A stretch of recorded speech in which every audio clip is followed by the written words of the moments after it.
E aí pessoal, hoje a gente continua a nossa retrospectiva de 2015 falando sobre os grandes livros do ano. Vamos lá!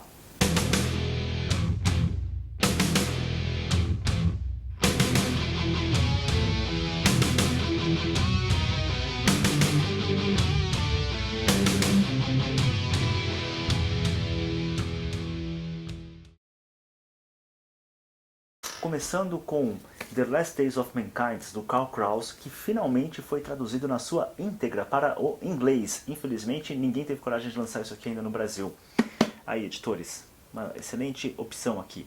Essa tradução ficou ao cargo do Fred Bridgman e do Edward Teens. Nesta peça de cunho extremamente satírico, Karl Kraus faz desfilar todos aqueles personagens que levaram a humanidade à beira do colapso na Primeira Guerra Mundial. É um desfile quase obsceno de figuras das mais patéticas, ignorantes e imbecis da história. Kraus seria reconhecido pelo Elias Canetti como um dos grandes pensadores do início do século passado, e a sua figura é uma figura contraditória e polêmica ainda hoje.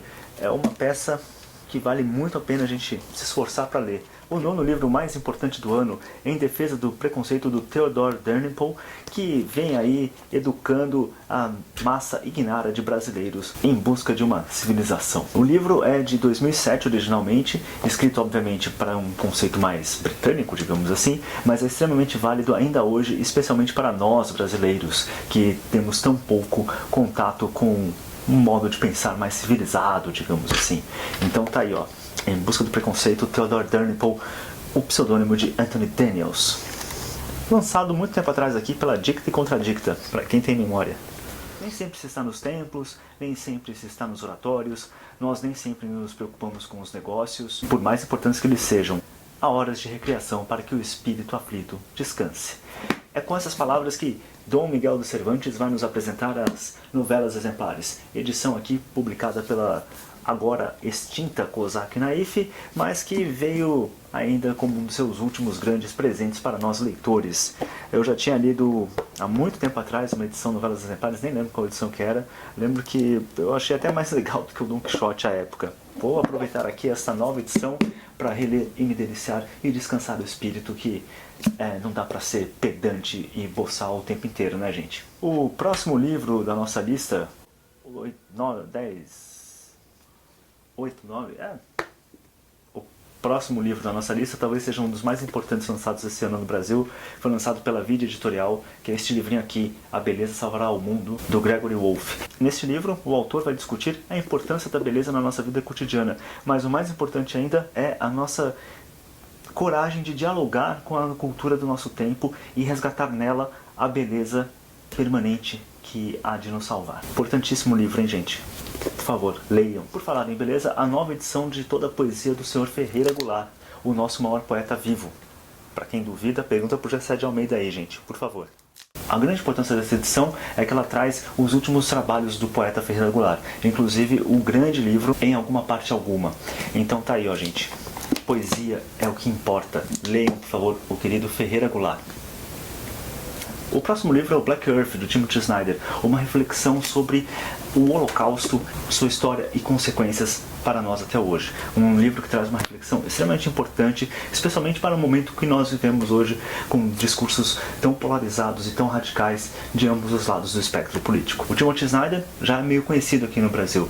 Teve um livro dele, o Bloodlands, que foi traduzido pela Record, se eu não me engano foi traduzido como Terras Sangrentas, e mostra o momento em que a Europa estava dividida por duas das forças ideológicas mais sanguinárias da história, o nazismo e o comunismo, e o modo como essas entidades, essas ideologias irmãs siamesas estrangularam a civilização naquele momento. Um livro bem importante que vale muito a pena ler. Outro livro pelo qual o Timothy Snyder é conhecido no Brasil é Pensando no Século XX, que é o livro, na verdade, do Tony Judgett, mas que é uma entrevista, um bate-papo entre o Judgett e o Snyder. É um baita livro para quem se interessa e para quem gosta de refletir sobre a história do nosso tempo. Mas voltando aqui ao Black Earth, acredito que a grande importância do livro seja realmente esta reflexão continuada e presente que nós temos que ter sobre o regime totalitário e sobre o genocídio. O próximo livro aqui da listinha é o The War at the Core, desses três autores que eu vou ler aqui, que é o Sheldon Solomon, o Jeff Greenberg e o Tommy Pszczynski. Parece um Expliques. Esses 3 autores conheceram o Ernest Becker há 30 anos atrás e, impressionados com a obra do Becker, com os insights do Becker, eles passaram os últimos 30 anos fazendo pesquisas baseadas na questão da percepção humana da morte. Então este livro ele atualiza e revitaliza a concepção do Ernest Becker de que o homem é um ser terrificado pela morte e que esse terror que o homem sente em relação à morte é justamente o que o move e o que faz progredir na história, ou cometer atrocidades, ou cuidar da sua família, criar obras de arte, ou escrever, ou fazer vídeos aqui. The War of the Core. Michel Houellebecq, é assim que se pronuncia, gente, sei lá, com Submissão, o romance talvez mais importante do ano lançado, que junto com o Cosmópolis, do Don DeLillo, é um desses grandes livros que meditam sobre a nossa próxima e iminente submissão. Não deixem de ler. O segundo livro mais importante do ano, Pare de Acreditar no Governo, do Bruno Garchagen, um livro que eu peguei essa última semana para finalmente sentar e ler e fiquei estarrecido para o bem, assim, com o humor, com a perspicácia, com os insights que o Bruno traz à nossa história, mas que deixa a gente com uma pulga atrás da orelha ali, que é do tipo, como resolver o paradoxo de Garchagen? Se alguém aí tiver a resposta, eu estou aceitando opiniões.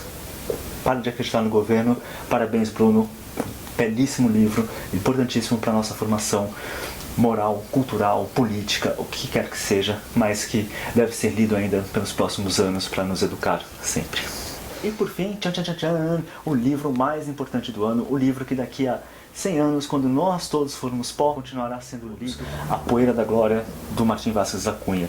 É um livro que faz uma reflexão sobre a alma do brasileiro através da sua literatura. E o que ele revela aqui pode não agradar a todos, aliás, pelo que eu sei, tem muita gente por aí que fica com o narizinho empinado, meio torcido, o que é uma pena, porque realmente essas pessoas não estão refletindo e levando a sério a meditação que levou mais de 10 anos para o Martim fazer sobre a nossa alma, sobre a própria alma dele, e que talvez revele mais de nós do que nós gostaríamos de admitir.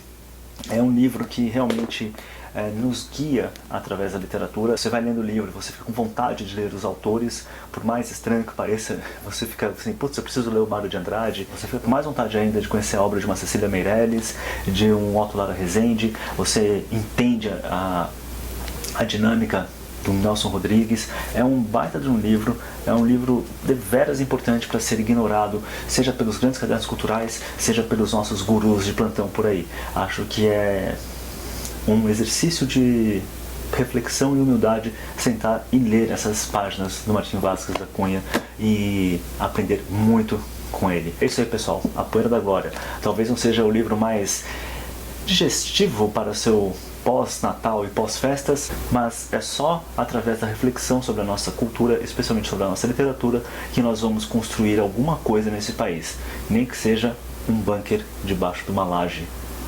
Tchau, pessoal.